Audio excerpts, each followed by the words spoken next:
PDP अध्यक्ष महबूबा मुफ्ती ने जम्मू कश्मीर की पहली महिला मुख्यमंत्री के रूप में शपथ ली। राज्यपाल NN वोहरा ने राज्य की शीतकालीन राजधानी जम्मू के राजभवन में उन्हें शपथ दिलाई। राज्य में सरकार गठन के साथ ही 2.5 महीने से अधिक समय से जारी राज्यपाल शासन समाप्त। असम की 65 और पश्चिम बंगाल की 18 विधानसभा सीटों पर पहले चरण के तहत मतदान जारी। असम के मुख्यमंत्री तरुण गोगोई और भाजपा के मुख्यमंत्री पद के उम्मीदवार सर्बानंद सोनोवाल की किस्मत का फैसला करेंगे मतदाता।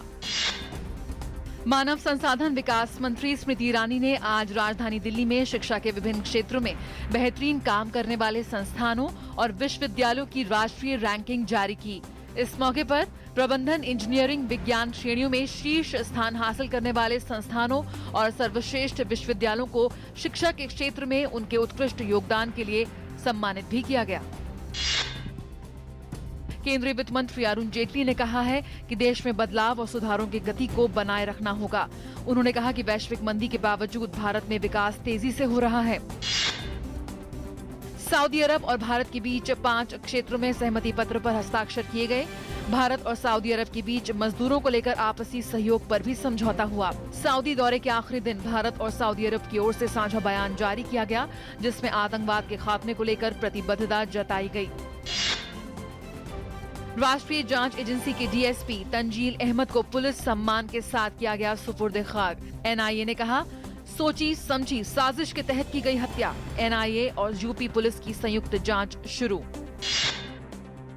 पनामा की लॉ फर्म के खुफिया दस्तावेज लीक होने के बाद 72 से ज्यादा वर्तमान और पूर्व राष्ट्राध्यक्षों के अरबों डॉलर के मनी लॉन्ड्रिंग और कालाधन जमा करने का मामला सामने आया। आरोपों के चलते आइसलैंड के प्रधानमंत्री पर बढ़ा इस्तीफा देने का दबाव। स्टैंड अप इंडिया 5 अप्रैल को होगा लॉन्च। प्रधानमंत्री नरेंद्र मोदी करेंगे शुभारंभ। पिछड़ी जाति, जनजाति और महिला उद्यमिता को बढ़ावा देने के लिए सरकार देगी 10 लाख से 1 करोड़ तक का लोन। सिडबी के जरिए लोन की प्रक्रिया पूरी की जाएगी। ऑनलाइन रजिस्ट्रेशन और इससे जुड़ी सेवाओं के लिए वेब पोर्टल की सुविधा। ऑस्ट्रेलिया में अडानी के प्रोजेक्ट में माइनिंग को मंजूरी।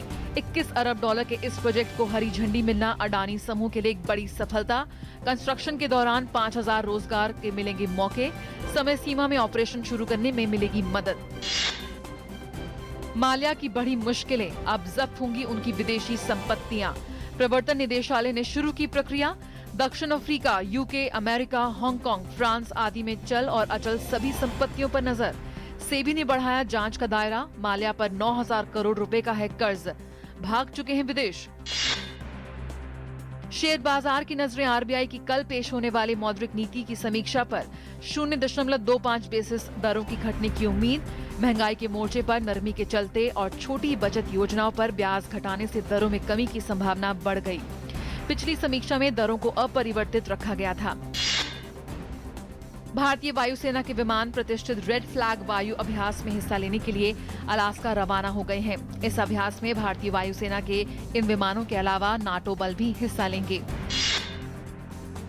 EU समझौते के तहत ग्रीस आज से शरणार्थियों को तुर्की वापस भेजना शुरू कर रहा है। पहली खेप में करीब 500 शरणार्थी तुर्की लौटेंगे। 20 मार्च को यूरोपीय यूनियन के साथ हुए समझौते के बाद से ग्रीस द्वीप में 6000 से ज्यादा शरणार्थियों का पंजीकरण किया गया है। 22 मार्च को हुए आतंकी हमले के बाद कल ब्रसेल्स का हवाई अड्डा फिर से खोला गया। आतंकी हमले के बाद बेल्जियम से जाने वाले लोगों के लिए ये बेहद भावुक क्षण था। ICC T20 में वेस्टइंडीज ने रचा इतिहास। कैरिबियाई खिलाड़ियों ने इंग्लैंड को 4 विकेट से दी मात। तो वहीं कोलकाता के ईडन गार्डन्स में ही वेस्टइंडीज की महिला टीम ने भी पहली बार वर्ल्ड T20 का खिताब किया अपने नाम। फाइनल में 3 बार की चैंपियन ऑस्ट्रेलिया को 8 विकेट से दी शिकस्त।